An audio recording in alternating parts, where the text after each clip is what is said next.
You're listening to Mr. Allard's Neighborhood. Small town feel with big time ideas. After all, you are entitled to Brad's opinion. Here's your host, Brad Allard. Well, I only got a little froggy in my voice today. Maybe it's the stuff in the air. But anyway, Stuff in the air. I got Victoria on, and we're going to talk about everybody's favorite subject, trash.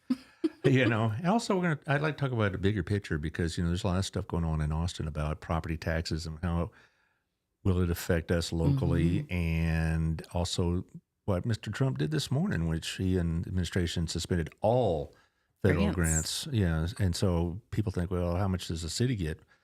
Well, I'm thinking in the bigger picture, how much does the state get in highway funding? Yeah, highway funding is a very big example. Yeah, or educational funding for the school districts. Senior citizens and their food programs and anti-fall programs. Yeah. There's a lot of things. A lot of that comes through the COG, which, I sit on that board.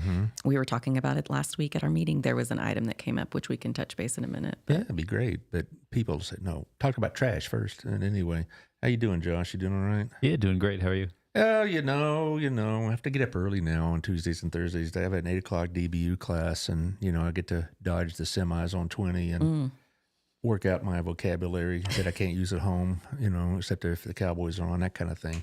Gotta love it. So how are the kids? They're really good. We have our first dance competition this weekend, so we're kicking off that time of year, and Oliver's going to start baseball soon. So Is it like T-ball? Coach pitch? It's recreational. It is coach pitch. Right, It's recreational. That's why most of it started at coach pitch, and then but I think they're about trying to get 11 or 10 or 11. You start having the kids throw Kids it. pitch it. Yeah. Well, Oliver's not as serious. He has never dove into a sport like Audrey has with dance. So we just kind of pick something that moves your body and get you outside, does something different, uses your brain in a different way. That's kind of just how we approach it with him. Yeah. Well, that's kind of how my son was. I mean, he enjoyed it, but he wasn't driven by it. And that's fine. Yeah. He was actually, as he grew up, he'd rather have individual stuff like he'd work out and run, stuff like that. But, we were not driven to make sure that my son becomes the next Nolan Ryan or something like that, because if he has his dad's genes, it's kind of a waste of time. But what he really loves is golf, which is fun. Philip golfs, right? Yeah, recreationally. Okay. But the thing that's hard is for we really haven't found consistent camps and things that are there's just a week long in the summer. There's not consistent golf for his age. I've had trouble finding, at least not close. So, as he grows, who knows? Well, maybe somebody could, I don't know. Create that, yeah. I don't know if you've ever heard of the program, The First Tee. No. It is really neat. I haven't, but that's not because of them. It's probably because of me. But anyway, we're starting to get some views here, so we better get on to the subject matter. Get on with it. Yeah, but let's also talk about the sponsors, because they Without make this all them, possible. Well, we wouldn't be right. here. Exactly right. I mean, much as I love this community, this is not a hobby. It's more expensive than golf. Anyway, first of all, auto. I just came from our place. I had about half an hour to kill between now and the show, and so I went. Dinner and the show. That's what I meant to say. Anyway, so I went and had some coffee and some sausage and hash browns, and the good thing about it, you walk in there, and I've been there enough now. They know me and all this, and they're all, hey, how's this? How's that? How's the show? And I say, oh, fine. How are the kids? And that's the kind of place you like to go to when everybody knows your name, as they used to say. Yes. And same with Regina's. I walk in there and I see a lot of the same staff and that used to work at our place. Some still do both, and go in there and they get to the point where they know what you want. I know. Those are the best kind of places. And the food's amazing. Company's good. Well, there's a waitress in particular. I don't remember her name. I don't know if I want to throw it out there anyway. But she always waits on my guys, me and my men, that we have breakfast every other Thursday, which, because of DBU, I'll have to wait until June to go to. But she just walks around, you'll have this, you'll have this, you'll have this. And it makes it a lot quicker. And, it does. So also, thank you to our friends over at Wild Cigar. They got some plans for the Super Bowl. Ooh, fun. Yeah, it is. It's, there's a lot goes on in the Super Bowl. I've read there are serious attempts by some states to make it a state holiday the day after the Super Bowl because of all the people that call in sick or something like that, or they already take the day off so they can stay up late and horse around, whatever. Eagles and Chiefs. Oh, no, it's just a rerun. Yeah, no. We've been here, I done was that. really rooting for the Bills, and So was my husband. yeah, and it's as far as the Cowboys, Lost cause. yeah. I mean, who's going to be our coach now? a guy named Schottenheimer? I mean, they made him coach over the weekend. Oh, and, really? I guess I'm behind. yeah, Brian Schottenheimer. He Okay. was their offensive one Yes. of the guys, and Yeah. he's just another lackey. So what do I care? And anyway, Wild Cigar. I forgot that. Yay, Wild Nathan say Cigar. hey. All right. Well, and I'll be visiting with them later in the week. Also, Old Pro. I'll be seeing John tomorrow at our BNI meeting. It's supposed to be real bad rain tomorrow and Thursday. Well, I don't worry because John told me my roof is good. I have them come out. I've had them come out every last 2 Junes, and I'm going to make that a June thing, is because I don't want to have problems as it's raining. Sure. It's a bad time to find out. So have them come out and check your roof. 817-734-2756. These are home folks. They're over in Old Town. So they could be out there. Now, he does roofing all over the DFW, but I'm just saying, he comes out there. It doesn't cost anything. He's not going to upsell you. If your roof is fine, he'll tell you. And if you do need some repairs or a new roof, he'll tell you. And he'll help you with the insurance, which some insurance companies are better than others. Sure. I always throw out Texas Farm Bureau because he'll tell you and I'll tell you that they're probably the easiest to work with. I agree. We used to have them. Mm-hmm. Also, Jeff Kelly, he'll be on about 2.5 weeks from now. Yeah, about mid-February. We're going to talk about real estate in Burleson, which is still moving, even if... Man, I've seen so many signs pop up recently. I feel like things are picking back, or they seem busy. Well, I have another friend in real estate, and she says that January started off pretty well. And also our friends at Camco Mortgage have picked up some business. So let's hope it. Call Jeff over at 817-781-0546 or Jeff at jeffkellyrealty.com, and he'll set you up. He does it all over this area. It's not just Burleson, but it's, Joshua's blown up. Godley's blown up. I talked to Greg Cooper. He's going to be a fairly regular guest. Oh, good. And he lives in Godley, and he says it's unbelievable. When I went over there, I was like, wow, it's so different. The only reason I ever went to Godley is for Del Norte. Yeah. Yeah. And now I guess I got other stuff going on. And of course, our friends over at Hotworks, Michelle. I love Hotworks. Yeah. They have a really great setup over there. I mean, it's open 24 hours for members. You use your code, you get in. It's secure. You can take whatever classes. It's just nice to just have the flexibility and the different classes. So no workout has to be the same. Well, I asked her about this before, not recently, because she's been part of this rotation for a while, and asked her who works out at 2 a.m. And she says, this place is fairly busy. Nurses. Yeah. I mean, people I'm amazed at and people fit it in, especially when it's calming like that. It's not like, you can go for a good stretch or yoga or Pilates, or if you really are feeling it, hit the rower. Well, there's a mutual friend of ours, Melissa Mathis, that she works out like at 3 a.m. And she's like, you can come join me anytime. I'm like, I don't think so. Oh, by the way, 2 things. I'm going to digress. Melissa, I hope you're doing well. And did you see about Alex Phillips? Cancer sucks. Yes. And hopefully it's not malignant. We'll find out in a few days. But it's on the Facebook, so you can talk about there. But I wish him well. And Melissa seems to be doing pretty well. She is a warrior. Yes. Cancer's going to have to take her down hard because she ain't going to go easy. And I believe that about Alex too. But yes, too. prayers for both of them and all of those that are struggling with that. Yeah, terrible C word. Cancer sucks. It does. It does. Also, thank you to Tiffany. I believe the magazine comes out next Monday. I don't know who's on the cover yet. She'll tell me when she gets around to it. She's so busy. This is not the time to talk to her right now because she's trying to get everything in order. I mean, I could talk to her earlier in the month and we visit a little bit towards the end. She's got work to do. So Tiffany Griffin's really got that down to an art. So there you go. And Burleson Buzz. I'll be using this on the radio station some. Some of the news. Cody O'Brien. He's keeping y'all in order here. He's about one of the few local outlets that really covers y'all, and I learned from it. So I'd suggest subscribing. And like I said, when he has a news bulletin, he has allowed me with proper attribution to put it on the radio station. So very good. Okay, and it's very affordable. Yeah, it's $50 a year. Yeah, that's nothing. I mean, you will spend more than that on popcorn this month or something like that.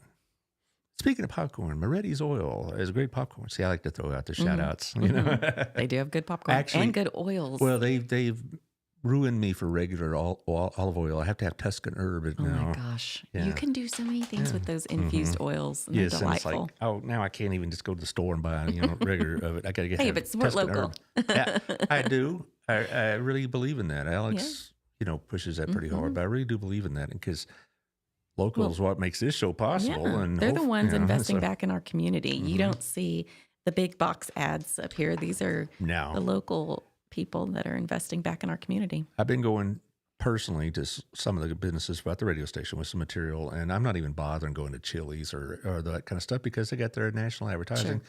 I'm going, and besides, even if I want to support the smaller businesses anyway, I'd rather than going and supporting not no offense, but I don't need to go to Michael's. I'd rather go to Accents. I love Accents. Yeah, I get gifts there a lot, or and as far as going to Chili's, great, but I'd rather go to our place, and that kind of thing. But we're getting off the topic because one thing all these have in common is they produce trash. Don't we all? Well, okay, see, I live out in the sticks, and so I get my trash through Republic Services, which I'm not going to slam on them, but it seems like every holiday or day off affects this weekly schedule, particularly when it's Thanksgiving is on Thursday and then Christmas is on Wednesday and all this. And so it's do you not get it the very next day? Not always. And like when we had that massive ice storm 2 weeks ago, we didn't get the trash picked up at all that week. And I'm not saying, by golly, get out there and risk your life for my bucket of trash, but you just got to be adaptable. Right. And it's not a big crisis, but my point is I don't get city services. So Alda's going to let you explain what the issue is and why people apparently on Facebook and others, as usual, are pulling hair out and all this other business. Well, change is hard, and making sure that you understand, what that change is truly going to entail. That too is another piece, particularly when it was on our agenda as a discussion item. So it wasn't we didn't make any decisions on it. Just staff had been looking over this for over a year. We pay about $26 plus tax per residential household. Oh, Melissa is listening. Hey. Hey, hope you're doing well. Take care of yourself, girl. So we, constantly we're evaluating all the services that we provide to the citizens. We have a diligence to not only provide good service, but affordable, efficient, effective service. And so it's not always going to necessarily be the cheapest, but is it the best value for what you're getting? But it's not part of the city as such. So we contract our trash service out. A number of years ago, Burleson used to have our own. It was in-house, but it's costly, and turnover was, we couldn't keep people in that line of work. So they chose to contract out. And right now our contract is with Waste Connections. And there's a number of big companies. There's Waste Management. There's Republic that you just mentioned. A number of companies. And it's obviously more efficient for the city to contract that service out. We don't have to own the trucks. We don't have to own the equipment. It's not more fleet maintenance for us to take in-house. There's a number of things and reasons why you... and benefits and all that. Right, employees, benefit. And that's your most costly piece are the people. Well, there's a lot of community, a lot of public organizations do this. I know the schools, they get a bus service. I think the cleaning janitorial service is contracted out so that, the people cleaning the schools are not school employees and that kind of thing. That's not, this arrangement is pretty common actually. So currently we receive bag service twice a week, which means citizens can put out a bag of trash or they can have their own container. And it can be round, it can be square, it can be whatever, you can put boxes out. But we realized in doing some research and surveying what our peer cities are doing, we're constantly, like I said, evaluating all of our services. And so for about a year, we were collecting information. What do we have? Why are our citizens paying this much? And other communities, in some cases, are paying half of what our residents are paying. So what does their service look like in comparison to our service? So, and then we went back to Waste Connections and said, what are some, we're paying high. We pay $26 plus tax. What are options available to our citizens, our community as a whole, And how can we potentially reduce that? We are in a contract with Waste Connections for residential until I believe 29. So yes, we can play out this contract, and part of that contract includes you said Republic just went up $40 for you. Over the last 3 years, it has. Right. And so every year go. in the contract, I think it has a up to 5% increase, and that's for fuel. The biggest piece of that is fuel. And then not necessarily, it's kind of like the equivalent of cost of living, but like what it costs to do the service. So they can, as part of their current contract, go up to a 5% increase every year. And to date, it has exceeded that. What I understood, it wasn't just the cost, it was also the timing of the trash pickup. Sure. And the acquisition of these buckets. Which, by the way, are the citizens going to have to pay for their own bucket? No, it'll be a part of the entire package. Right, that's what I get. I mean, So, Republic gave me the bucket to put the trash in. That'll be a part of our negotiation, right? So basically we went to Waste Connections and said, what are some options? And they came back and said, they gave us a chart. Okay, if you do 2 times a week, if you do 1 time a week, if you have this size bucket, if you do this size and this size for recycling. And so the main, I think, when we were discussing it in that meeting, the one we kind of whittled down to, so in addition to us currently having bag service and talking with other peer cities, we have learned that pretty much all competitors, all trash collectors are moving away from bags. It takes 3 people on a truck to have bag service versus when they just have container pickup, it's 1 person driving the truck. Well, Republic has a guy in the back and then a driver. Yeah. There's different options, but they're trying to, there's a lot of turnover in this industry and it costs money. People are your largest expense with benefits and retirement and everything and salary and stuff. So a piece of that would be moving to containers. All right, to interject here, why, if the people are not being put on the hook to get containers, why is that an issue? Because, I've always had containers. Because it's something that's going to be stuck at your house. We currently have recycling containers, and you have to find a spot for it. HOAs have different restrictions. While the city says just don't leave it out in the street, as long as it's in on your porch or in your driveway, then it's fine. But a lot of HOAs have restrictions that needs to be behind screening, for example. So you may have to put it behind your air conditioning unit or behind a bush or behind the fence. I mean, it is going to be something that you have to work around, and it's not a small thing. Right now, I believe it's 95 quarts. Oh, it's gallons, but gallons. Yeah, is it? Yeah. Okay. Oh, yeah. I don't know where I keep getting quarts. I don't know. saying that. No, it's gallons. So it can hold up 6 to 7 bags, is what they're telling us. That is. I mean, it is going to be. It's something you have to work around. You have to figure out where you're going to store it, where you're going to keep it. Understandably, there's gonna trash leaks and things happen, and so. But if you put in, I would never put my trash out there in plastic bags without a container because critters would get in it and trash it up and all this other stuff, and that happens. It didn't happen now because I have a bucket, and it didn't happen before because every trash pickup I've had out there had its own container. Before Republic Service used to be Bagley's, right?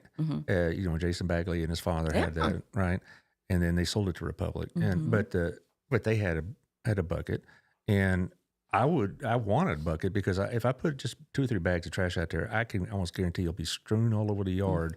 As some raccoon or coyote or stray dog will have gotten into it. The majority of our requests for things like issues 311 litter and trash in places that you don't want it to be. And that's it primarily picks up on trash days because people put bags out.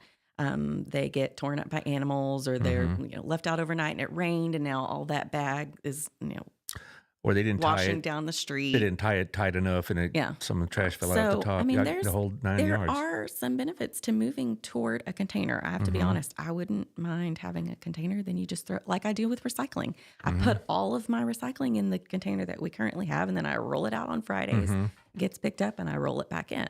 Do I have to spray it out once a year, twice a year? Sometimes. And we do that too. But we do have to store that in our garage, and I recognize that that's not always the most convenient. A lot of homes have smaller garages, particularly some of our older homes, even in Oak Valley, like the it's earlier part of the development, those garages are pretty small. A lot of them have been closed in for an extra room. That too. Yeah. I mean, it is I going to know, I take some understand work. that, but I guess what I was reading is not just the containers, but is also the amount of times it's picked up. Mm-hmm. So the other piece of that is, and so a number of, obviously citizens have reached out and said, we want our 2-day a week. So like I said, when we talked about it, it was just a discussion item. And several of us who have heard from citizens got back to the city manager and said, okay, let's ask for some more information. What if the Waste Connections is really pushing this 95-gallon cart? What if we go with the exact same cart size as our current recycling? What does that look like? Does it bring the cost down anymore? How does it affect things? They're pushing us that way because they want to standardize the equipment on the truck. But to me, if right now you can put out any size container and they pick it up, why wouldn't we still be able to have that rule? Yeah. We're going to ask that on Monday night. So in addition to what do numbers look like if we keep the 2-day a week? And so, I mean, that's very possible we can, but we, as an overall, we know changes are coming to trash collection, period. So whether we write out this contract like it is and keep everything as it is, we know when our contract ends, changes will come. That's 5 years from now, right? Yeah. Yeah. Ish, Ish, yeah. So they could at any time write us and say, they can give us a year notice to say we don't want to be into this contract anymore, and then we'd get to go out for a request for proposals. But we're in a position, because we're mid-contract, to be able to negotiate these things. And I feel like they've been very receptive to, what some of these negotiation pieces can be. Is it, looking at 2-day a week pickup, staying with that, but maybe going ahead and moving to carts in advance of when we know at the end of this contract it's inevitable. Whether we stay with Waste Connections, we move to Waste Management, we move to Republic, we know all trash collections are moving to carts. It's faster, it's more efficient and effective for them, and they don't have to put as many people on a truck. No, it's true, because like I watch the guys, if I'm up that early, which normally I am, much as I like to sleep late, they come by about 8:30, and it just dump it in, boom, move on. Huh. And Does the machine do it? sometimes if it's heavy. And See, this will be completely machine operated. yeah. So another change, for example, will on for bulk trash, we can, or like when you've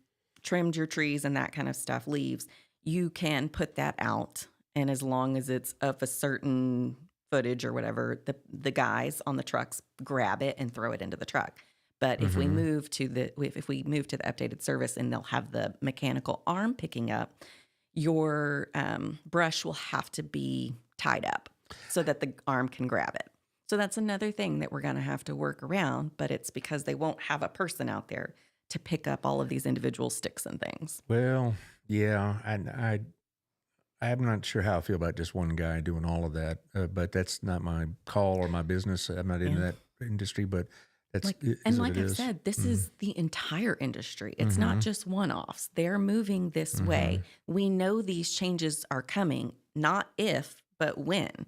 So we are just at a point where it's like, we don't have to make any changes, and we may not based on public input.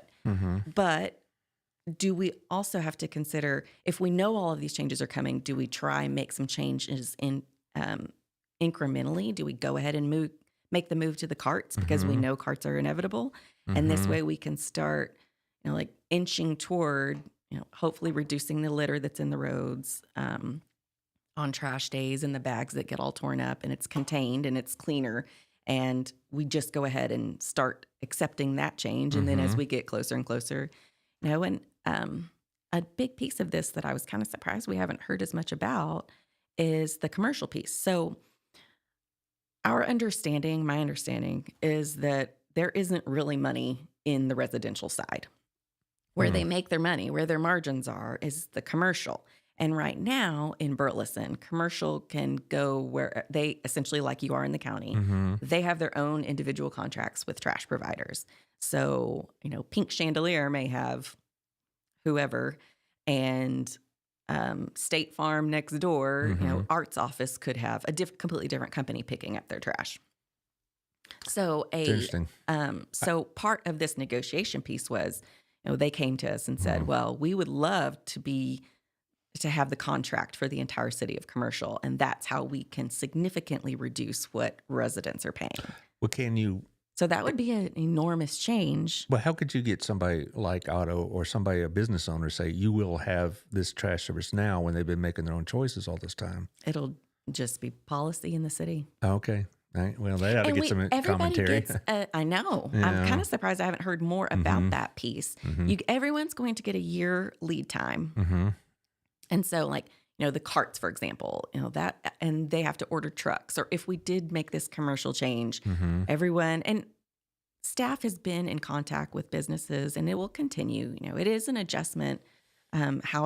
Because they're in contracts too, so everyone gets a year lead time to figure out these changes and how it works, how it operates. But we also felt like the plus side of that is by doing an entire citywide change commercially, it made their prices very competitive too. Because while, one company that could be next door to another, they could be paying vastly different prices for very similar services. So it will kind of give a standardization, and to the benefit, I would think, to a lot of our small businesses, because there is, when you're negotiating for the masses, then there's breaks in the cost. Well, I have a friend who works for a company rather, called Schooley Mitchell's. His name is Greg Williams. It's John Williams' father, in fact. And that's what he does. He goes to these businesses and says, you could be paying less for your phone service, your trash, or whatever else. So I endorse every business owner to consider that, have them come by and visit, because basically if he could save you money. You should. Well, if he say how they get paid is if they save you money, they get half. If they can't save you money, then they'll say, well, you get a free audit. You're doing as well as you can. Sure. Now, just a little shout out to my buddy Greg. But anyway, the point is also that I want to make this clear. Even though the contract is good till 29, you can still make these major changes in it this year. Yeah. So there's process and policy and procedure, but still, because we're in this contract with Waste with Waste Connections, we can only negotiate within them. Right. Now, if we let the contract play out and expire, we can open it up for requests for proposals, and basically we would list out, like, when the city, we do this for all of our services that we are going to contract out for. We put together a proposal that says we would like, we're looking for trash service 2 days a week, this many times a month, this many gallons, this many whatever it may look like. We kind of draft out what kind of proposals we would like to see, and then we put it out, and the providers respond if they want to compete for that contract. And they tell us, well, this is what we can offer, and these are the prices. And so maybe that's what we end up doing, is waiting it out and getting to that point, because we have all heard from, representatives from other trash companies that have said, hey, I understand you're in a contract for residential until this time, but I would really appreciate the opportunity to bid on the commercial side. But that's Waste Connections' hook on us, right? They're like, we'll let you renegotiate the current contract, but we want your commercial.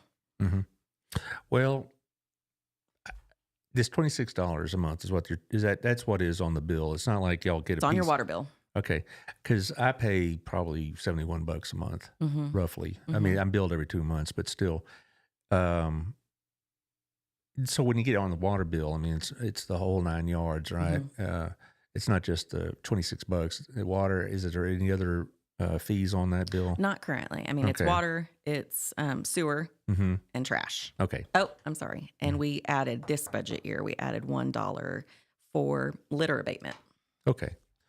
All right. So and that is something else that has been a part of this discussion, because we have found that there's a lot of money that goes into infrastructure, and we have not been investing enough money in our infrastructure. Particularly, we've found stormwater drainage. And when it rains, when things spill out, they go into those drains, and we're not adequately funding how we're sending that back to Fort Worth. And that's so we've got a study going on right now that's looking at, if we were to create a storm drainage fee, what does that look like?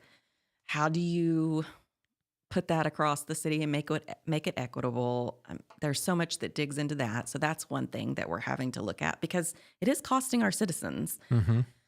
How do we appropriately budget for just those types of projects? And if you have a fee, well, then it's a dedicated funding source. We can't use that fee then to go build a playground, for example. Mm-hmm.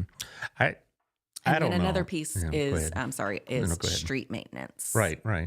And we know we do not adequately fund the maintenance of the roads that we currently are responsible for. We don't have enough funding for it. You've made me very aware of Hidden Creek's deficiencies in some ways. Hey, a couple of them are getting fixed Yeah, I saw because it. we added some more money to the budget this I year. saw, yeah, and then I complained about how it's slowing down traffic, but that's another problem, you know. Hey, at least it's a little bit smoother. It's I mean, all Hidden right. Creek is awful. It- Renfro, awful. Alsbury, awful. The only road I know particularly that's worse is when I go to DBU, I get on Mountain Creek Parkway, and there's like a 3-mile stretch around those warehouses. I mean, it's four-wheeling. It's rough and bumpy. But, I look at the streets at Burleson, and they're passable, but I've never noticed really until we started talking about it is just, some of the divots and cracks in Hidden Creek. And Well, the stuff like problem is that. we have learned because over the previous year, Mhm. we had a study done about all of our assets. So it was an asset management study of like everything that the city is responsible for. How is it doing? How is it holding up? Are we taking care of it like we should to maintain it and keep it at its highest and best use? And so we found so many of our streets are a failing condition. Mm-hmm. So now, even if we were to patch it, we're patching it to keep it at a failing condition. Mm-hmm. So that really put things in perspective of like, okay, well, that's the whole reason we collected this data so that we would stop putting money into things. Is it worth putting money into a street that's failing condition? No. But are there some streets that we can prevent to getting to failing? Yes. Then that's where we should invest those maintenance dollars Mm-hmm. because maintenance and everyday funding has to come out of our operating budget. Yeah. Well, a lot of people don't realize this is what governing is. I was in my class this morning at DBU, and we're talking about, governing theories, whatever else, and you can get theory all you want. But really, I told them this is what government should be. It's boring. Because I mentioned that you were coming Yeah. on the show when we're going to talk about trash, and, it's important, It's extremely but important. it's not nearly as much fun as, what you see on the national level, people ranting and raving and getting on Ugh. the news. Well, Yeah. fun for some, but Yeah, I I think know. that's embarrassing and Yeah. horrible. Well, I'm just saying this is what governing is. Yeah. It's these kind It's of talking about the talk about trash. it's talking about the details of how we operate and the services that we provide to the citizens, and it's our responsibility to evaluate that continuously and make sure we're giving citizens the best service for the best price that we can get them. Are you going to be making a decision in the next meeting? No. So Monday night, it's just another discussion item. Again, like several of us have asked for some more information. Let's look at what the cost would be to keep it at 2 day a week. Let's look at, because some, particularly our elderly community, have said, I don't want, nor do I need, or can I take care of the larger cart? What if we get the same size cart that we currently have for recycling? So all of that still needs to be weighed, contemplated. We won't see a contract until a March meeting, and then at that point, council may just say not at this time, or let's take this piece and not this piece. I don't really know. We're So going to you- discuss it again on Monday night. So you don't have like a self-imposed deadline to make this decision. No, Okay. we don't have to. We can write out the contract. Mm-hmm. My fear though is when we know so many of these changes are coming, it's inevitable from any trash collector that we potentially contract with now or in the future. Mm-hmm. What are some ways that we can make this palatable to the citizens? If we know that carts are coming, do we go ahead and bite that bullet and do it now? But simultaneously, we're making an impact in the litter that's in the streets. We're getting the bags off the roads. We're making things consistent. I mean, there's just things to weigh. And that's why there's 7 of us, so we can contemplate, deliberate, figure out the best solution. What started this conversation then? I mean, was it such a critical need that it has to be on the agenda for the next 2-3 weeks or meetings Well, rather? we're immediately putting we're putting it back on the Monday meeting as a discussion because we're hearing from citizens, which Okay. is what we want. All right. Hey, we're doing something. We're considering changes to a service that we provide you. Tell us how it would impact you. Well, Tell us what we should be considering because that's what we're here for. We're representatives of the citizens that we're serving, and so we can't make decisions in a vacuum. Well, I guess what I meant to say was was this an issue that came before you, or is this something that the council themselves looked at and said, we better make a decision on this? No, like I said, every service we provide to the citizens, it is our responsibility to evaluate. Are we doing it to the best of our ability? Are we making it cost effective? And when we heard left and right that peer cities were paying, in some cases, double what our residents were paying, we had to look at that and say, well, why? Why are they? Oh, because they get polycarts once a week, or we have to look and compare, and that's for every service we provide. Okay. We constantly need to reevaluate and look at things, because if we're not, then we're not doing our jobs. Well, that's good, because I guess some people took the impression that y'all were just like looking for something to talk about, and I'm like, they got plenty to talk about. They don't need to go find stuff to talk about. Staff has been in conversations with Waste Connections for 8-10 months. What are some options we could present to council, and maybe ultimately, staff's job is to go research and present recommendations to us, but we as the policymakers are the ones that represent the citizens. And so it's our responsibility to take the feedback from the citizens angle and then apply that and compare it against recommendations. But I mean, it is our duty to, in everything that we do for the citizens, to constantly reevaluate it and make sure that we're spending our dollars wisely and efficiently, effectively, and that we're providing the best service for what they're paying for. To kind of shift gears a little bit, because I want to make sure we get an adequate time to talk about this as well, is that we were reading in the news today that Mr. Trump and his administration has suspended all grants, all federal grants, right? Now, you said, well, how many federal grants does the city of Burleson get? Well, I don't know how many they get directly, but indirectly, a lot of this. We have, 8 new firefighters because of a federal grant. Right. But it's going to affect the roads. Absolutely. Transportation that's dollars. a big one. I mean, we compete for federal dollars, and that's a big sense. I sit on the North Central Texas Council of Governments board. We represent 16 counties, and essentially federal dollars from all over, from Homeland Security, FEMA, Area Agency on Aging, Transportation, Economic Development, all of these areas, the federal dollars funnel through the cogs because they're DC can't possibly keep up with Burleson, Texas, Joshua, Texas. I mean, it's just... Though they try. I know. But they don't really know. They don't have that feel. And so the cogs localize it. And then we compete locally, regionally, for those federal dollars. So federal government will make an announcement, hey, for example, the SAFER grant. You can use these dollars to hire additional firefighters for your departments, make your case. And so our Burleson Fire Department presented, what we needed. They wanted 4-man staffing, and that our population size has grown. And, they put together an application and presented, and we won a SAFER grant. And because of that, we were able to add firefighters to our staff that, but not have to bear the cost of that immediately. So it's a 3-year grant. Right. And then so we had 3 years to appropriately budget and plan for those firefighters to come online on the city's budget. That's how a lot of the schools get their money, through state and federal grants, particularly special ed or math and science. And this happens also with police department. We receive a federal grant for our victims assistance. And that program is essential. I mean, it is. They are touching, anytime someone says, we need to check on the well-being of a person, there's so many things that department does. And essentially it's, one main person, Stephanie Beard, who's phenomenal, but that was a federal grant. And so there's things, yes, that our citizens are directly feeling from funding that comes down from the federal level. And by the way, those are just as much your tax dollars as what you're paying locally when you buy a burrito, your sales tax. I mean, you pay for, those are your taxes equally at the federal level, at the state level, and local. And those funds should come back to make an impact locally. You're paying for them. Shouldn't you see where those dollars are going? And shouldn't they equally have the opportunity to make a local impact?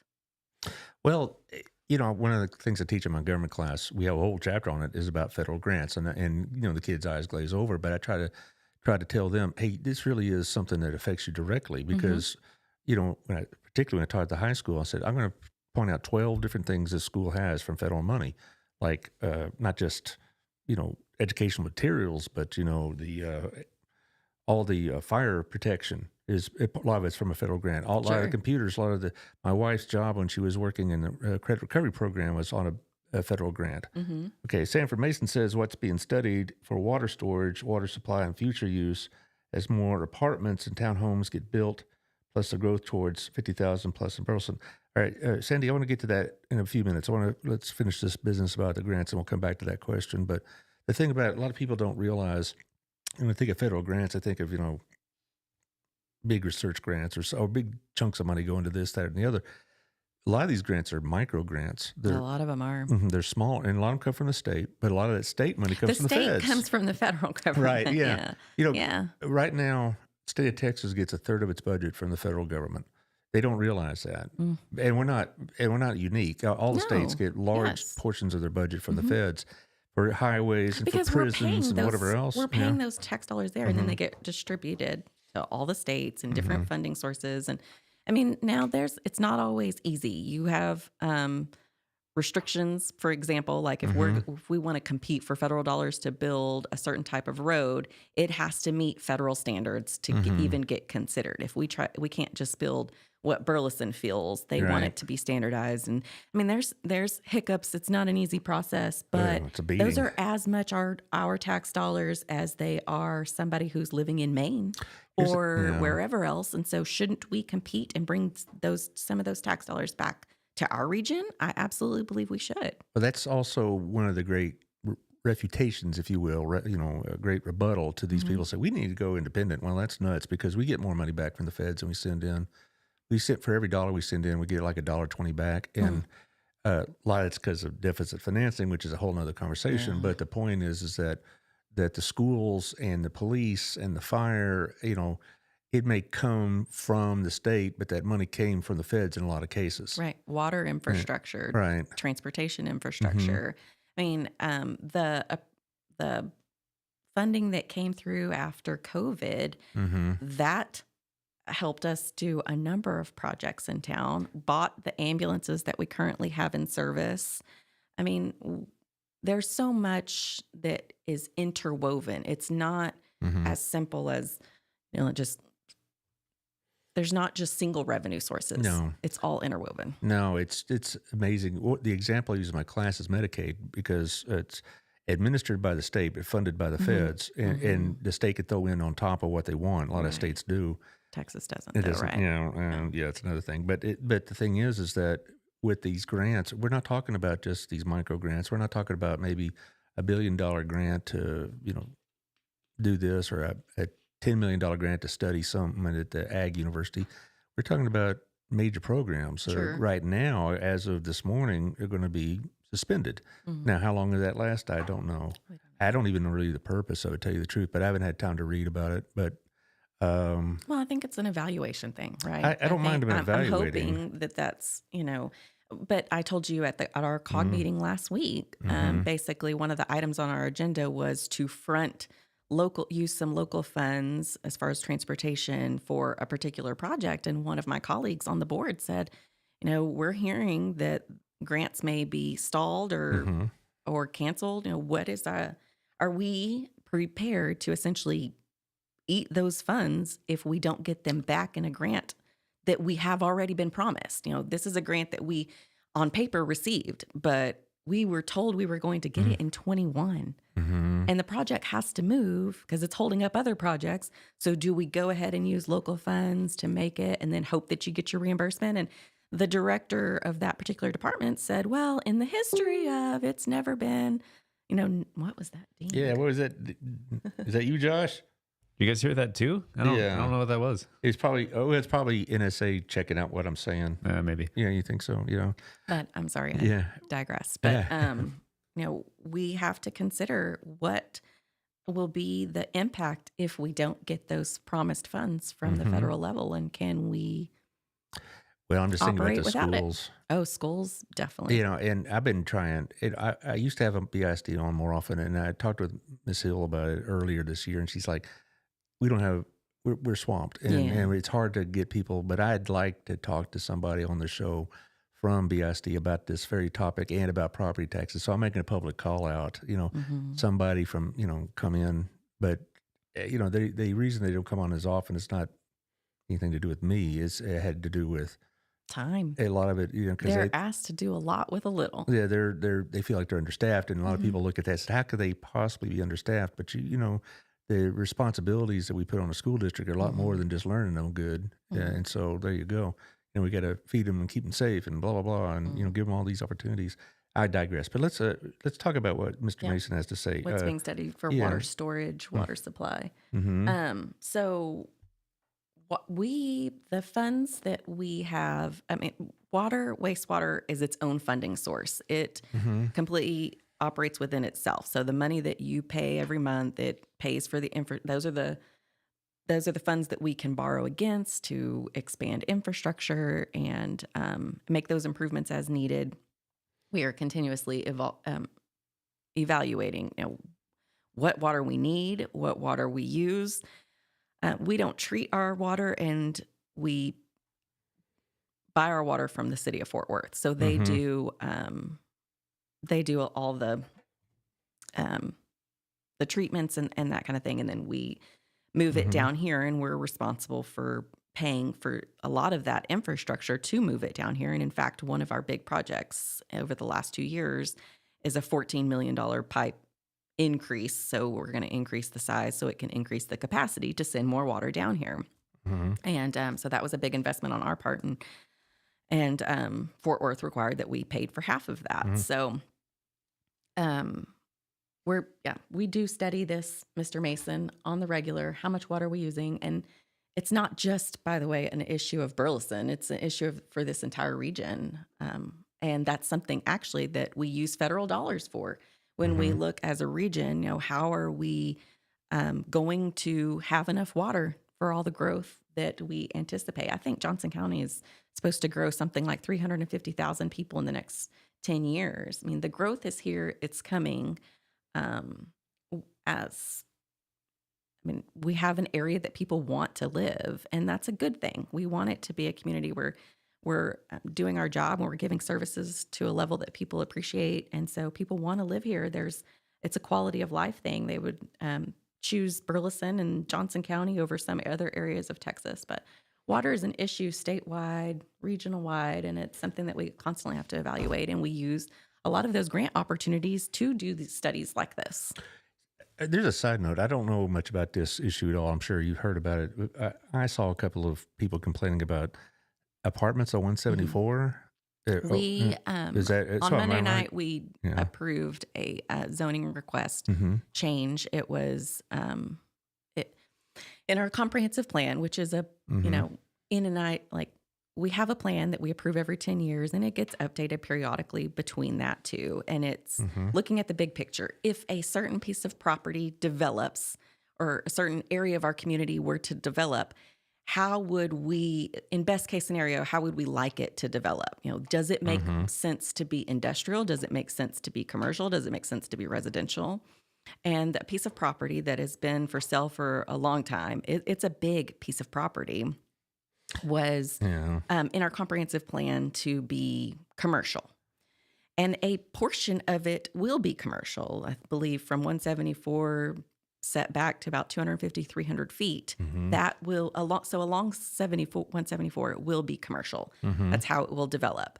And the backside of that will be not apartments. And we stressed and have put in every kind of assurance that we can that we're going to get what we have been promised we're going to get. But it won't be apartments. It will be townhomes, a portion of that for sale and a portion of that for rent. So basically it's going to be two sections, the property. They're going to have essentially like an HOA, a property management. They'll have all of their services within its own community, similar to an apartment or a townhome complex. But it's you and I visited a lot about first-time home buying, getting your foot in the door. And even 10 years ago when my husband and I bought our first home, the housing market is significantly different. What we considered our starter home, our foot in the door of owning a home, doesn't look the same even 10 years later. And it is expensive to own a home, to get into a home. The cost of borrowing funds to buy a home is higher. And so hopefully coming down, as our friends at Camco will tell you. but I mean, Gotta throw it I out think we there. just have to look at home ownership and getting and property owning differently. And it's not going to look the same for everyone. You know, somebody who's new and young and working may not want 3/4 of an acre to maintain and keep up with, but they do want to own something potentially, or someone who's retiring, empty nesters, home ownership at all levels. And there is a gap in our community for those smaller homes or homes that don't necessarily require the yard maintenance, but you still own something or you rent something that makes you feel like you have your own space and you don't have somebody above you and below you like an apartment building. I like where I live quite a bit, but as I get older, it's like, how many more years am I want to mow my own yard? I want to get back to something about water conservation, what Sandy was talking about. I thought this is a nutty idea, and I mentioned it to a couple of y'all before, and you looked at me like, yeah, we'll get right on that. We have, the liberal environmentalist in me really bemoans the fact a lot of that water just washes off into nothing, basically. I mean, I wish we had a water conservation system that used the all that rainwater that comes in and just washes away. I wish we had a way of collecting it, or you have these major puddles and water collection spots. And I wish you decided like this big truck, like they have for septic tanks, and just suck up all that water and put it in our ponds or whatever, or in our parks.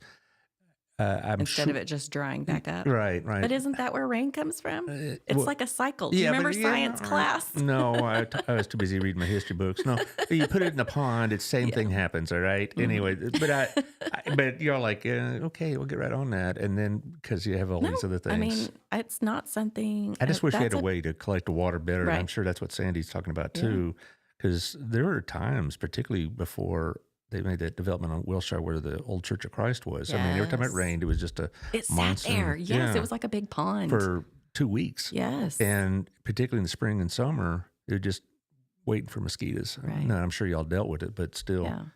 Anyway, I digress. Not a way to store it. And that's something, I don't know when we're considering this potential stormwater fee, is that something we could, I don't know what all the possibilities are.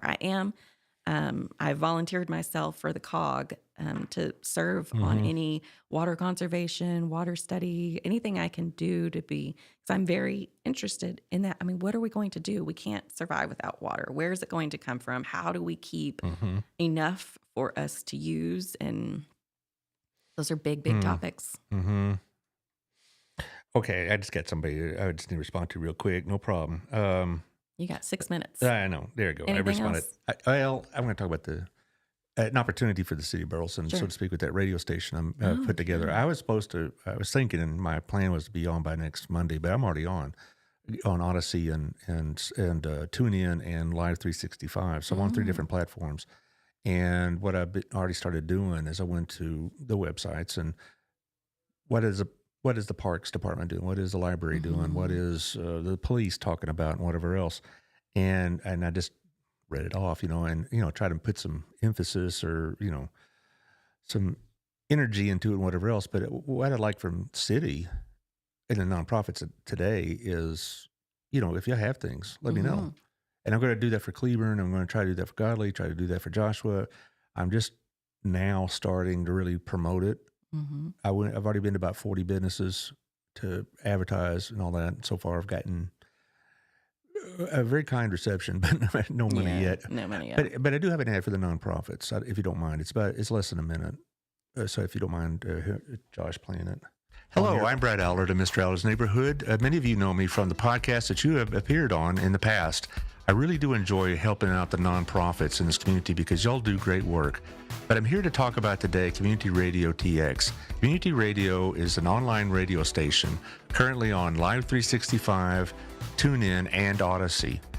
I'd like to help support your mission. There is no charge for you to put your news on my radio station. Just contact me and I will put it on a rotating basis. If you have your own audio and it is compatible with our technology, we'll put it on for you. So contact me at bradallard3, that's the numeral 3, bradallard3@gmail.com or at 817-944-2872.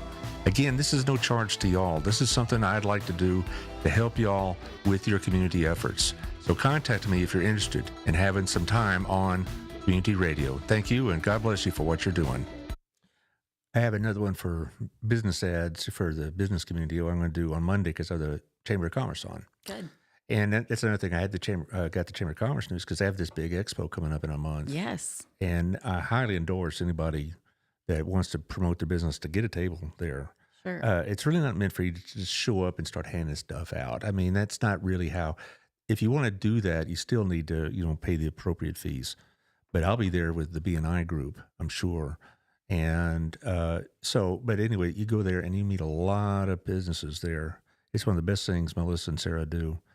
They inherited from Cabrina, and Sarah and Melissa have even expanded upon that. So, and other things like that, that's what it's for. I'm going to talk about the honey tour. I'm going to talk about, for the next step, to have the walk for life, on and on. Mm-hmm. So, guys, you out there listening, you have things you want promoted, just send me material. Speaking of expos. Let's hear this. City Fest. Oh, next Thursday. I talked about that February too. 6th, 4:30 to 7 at the Brick. All right. And that is your opportunity. Come speak. All of our departments will have booths and information. You can ask questions, everything from trash to water to everything you'd want to know. Streets, library, police department. Sure. Well, I'll get on. I'll make a separate commercial just for that one. Because it's easy. Commercials are easy to do for me. It's such a great opportunity. Like you can just walk away with so much information, and you're speaking directly with staff, and they can help you if you have an issue, if you have a concern, question, a brag. They're here for it. Speak to them in person. Sanford says, I would be more concerned with adequate water storage for firefighting as more areas develop. You're right there, sir. Absolutely. That's definitely something that we have to take into consideration. Well, anyway, if y'all tell people about this, and like I said, advertisement, for your business is a separate deal, and I'm out there hustling for that. But I want to make this work for the city and the nonprofits because I don't know, that's what it's all about. It's hard to get information out. It is, isn't it? We're doing a lot of things in the city, and ensuring that people hear about it, know about it, and not everyone receives information the same way. Once local papers went away, it became really difficult to ensure that. How are you accessing your information? How do you get it? And there is no one solution for everyone. Well, how I promote it also is that it's more, it comes to you as you go into it. I mean, you're putting out stuff on Facebook, and honestly, you have a very good communication system on Facebook. Deanna Phillips, I guess, is in charge of that. Yep, she's our communications director. And so when I go to the library, I go to the police department, they have some stuff there. Not all communities do, because I've researched it. I looked it up, and I looked at these other communities that they don't have anything like that. Right. And another thing I also say is, like when I was driving back from Dallas after my class to come here, I could just put my radio on and I drove, and so I didn't have to access. I didn't have to scroll through a bunch of stuff. I didn't have to go to that page to find out what's going on with the library. That kind of information will be just there. You put it on your computer. You download the apps. Whichever app you want, and you can just put it on while you do your work, and you're listening and you're getting information. It'll take a little time to change the habits, but I'm optimistic because I got guys like Josh and Taylor. I think it's really we just have to continuously get creative about where we're getting information and how we get it to all groups. And well, any last word before we sign off? Come to City Fest. See a number of council people there. You can bend our ear about things, and staff can address concerns. No, it's this Saturday, right? It's Thursday, February 6th at the Brick. I'm sorry. From 4:30 to 7. I was typing something in when you were talking. It's like my favorite line from Frasier. Well, I was thinking while Dad was talking. That's like, I'm familiar with that. All right. And Monday night, we'll have a meeting, 5:30, City Hall. You can visit with us about any and all concerns. If it's not listed on our agenda, we can still hear from you, and we can always reply offline separately or get it on a future agenda so we can discuss it publicly. Right. No decisions on trash will be made. No decisions. But we will discuss it some more. Yeah. Anyway, like I said, next week, on Monday, I have the ladies from the Chamber of Commerce. They crack me up. It's like I'm sitting here watching this Lucy and Ethel routine between the two of them, and I just sit there and get entertained by it because they just start laughing and all these inside jokes. I'm like, hello, it's my show. Anyway, they got a podcast they're putting together too. We'll talk about that. Yeah. And then on Thursday, we're going to be talking to Lisa Boltinghouse with the Center of ASD. Many of y'all may know that she lost her lease. And she has like 5 months left to find a suitable place. So we're going to talk about that quite a bit. So anyway, Josh, thank you for what you're doing. And Yes, all the, thank you. You see, he's getting Thank really you. get this. He's just getting really nimble on we may not even need Taylor anymore, doggone him. Well, not really, but anyway, I don't think Taylor's listening right now, but he will. It's okay. I won't tell them you said that. No, just my vast listening audience all heard that. All right, we'll see y'all next week. Take Appreciate care. it.